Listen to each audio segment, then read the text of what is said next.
hello' hello' ক আজি ল'ৰা আহিছিল চাবলৈ সিহঁতৰ পৰাও ফাইনেল হ'ল 14 দিনৰ পাছত বিয়া পাতিব বোলে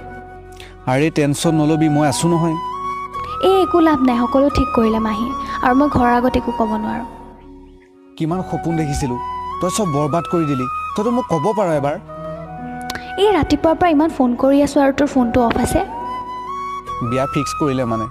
আৰু তই মনে মনে বহি থাকিলি কি কৰিব পাৰোঁ মই চা শুন 5 বছৰ হ'ল আমাৰ ৰিলেশ্যন আৰু তই 1 মিনিটত ভাঙিব বিচাৰিছ যদি তই মোক ভাল পোৱা নাছিলি কিয় কৈ দিয়া নাছিলি আগতেই মিছা ভাল পোৱা কিয় কৰিলি মোৰ লগত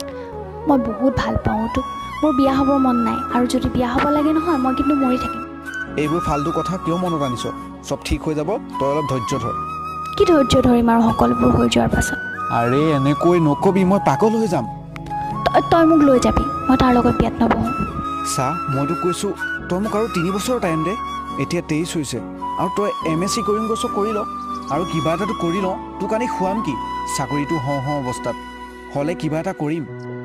মই মাক কৈছিলোঁ কিন্তু সিয়ে বোলে মোক MSc কৰাব মাথাটো বেয়া কৰি নাথাক ল'ৰাটো নম্বৰ দে কথা পাতিম মই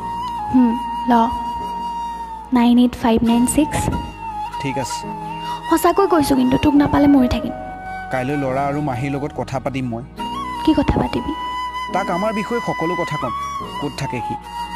আমাৰ গুৱাহাটীতে থাকে ঘৰ তিতাবৰত কি কৰে গুৱাহাটী হাইকোৰ্টত কৰে হেনো মানে তোৰ মাৰে চাকৰি দেখিয়ে ইমান ল'ৰালৈকে বিয়া দিবলৈ লৈছে এই মা নহয় মাহীজনী বেছি দেখিব মন নাযায় মোক আৰে মাহীয়ে ক'লেই সকলো কথা হৈ যাব নেকি মই কিন্তু একো বুজিব পৰা নাই মই আছোঁ নহয় চব ঠিক হৈ যাব ঠিক আছে দে টোপনি ধৰিছে শুই থাকোঁ ৰাতিপুৱা লগ ধৰিম love you bye love you too bye তাইৰ লগত সেইদিনা কথা পতাৰ পাছত ফোনটো কাটি দিলোঁ পাছদিনা মাকৰ লগত কথা পাতিলোঁ মাহীয়েকৰ লগতো কথা পাতিলোঁ কিন্তু একোৱেই নহ'ল মই একো এটা কৰিবও নোৱাৰিলোঁ তাইক মোৰ কৰি লৈ আনিব পাৰোঁ কিন্তু ইমান কম বয়সত কি হ'ব মোৰ ঘৰৰ অৱস্থাও ইফালে ইমান ভাল নহয় এফালে মাৰ গাৰ অসুখ দিনৰ পাছত দিন এনেদৰেই পাৰ হৈ গ'ল আৰু এদিন তাইৰ বিয়াও হৈ গ'ল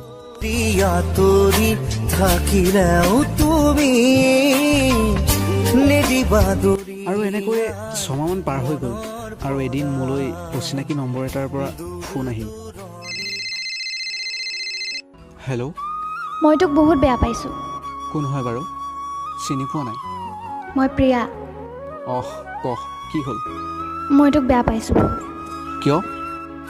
একো এটা নোখোৱাকৈ গুচি গ'লি সেইদিনা কি খাব লাগিছিল মোৰ যিখিনি আছিল সকলোচোন গ'লেই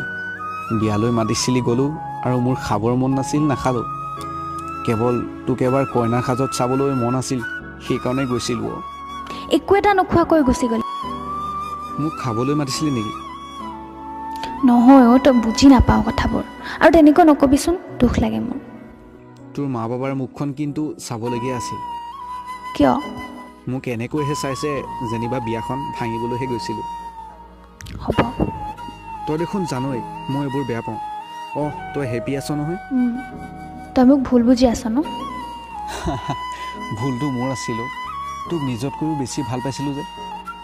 হ'ব বাদ দে এইবোৰ এতিয়া নতুনকৈ জীৱনটো আৰম্ভ কৰিছোঁ আজিৰ পৰা আৰু পুৰণি কথাবিলাক নকবি তই সুখী মানে মই সুখী ভালকৈ থাকিম টোপনি ধৰা নাই ইমান ৰাতি হ'ল নাই আজিকালি নিশাচৰ প্ৰাণী ৰাতি ৰাতি গেম খেলোঁ তই মাক বেয়া নাপাবি মা তেনেকৈ মই জানো আৰু এটা কথা মই একো এটা নাখালোঁ বুলি তোক কোনে ক'লে মই জানো বাৰু ফ্ৰেণ্ড হিচাপে কথা পাতিম আজিৰ পৰা পাতিবিনে হ'ব দে আৰু এই বুলি কৈ ফোনটো কাটি দিলোঁ বহুত আৱেগিক হৈ পৰিছিলোঁ সেই সময়ত চকু পানীখিনিয়ে যেন বৰকৈ আমনি কৰিছিল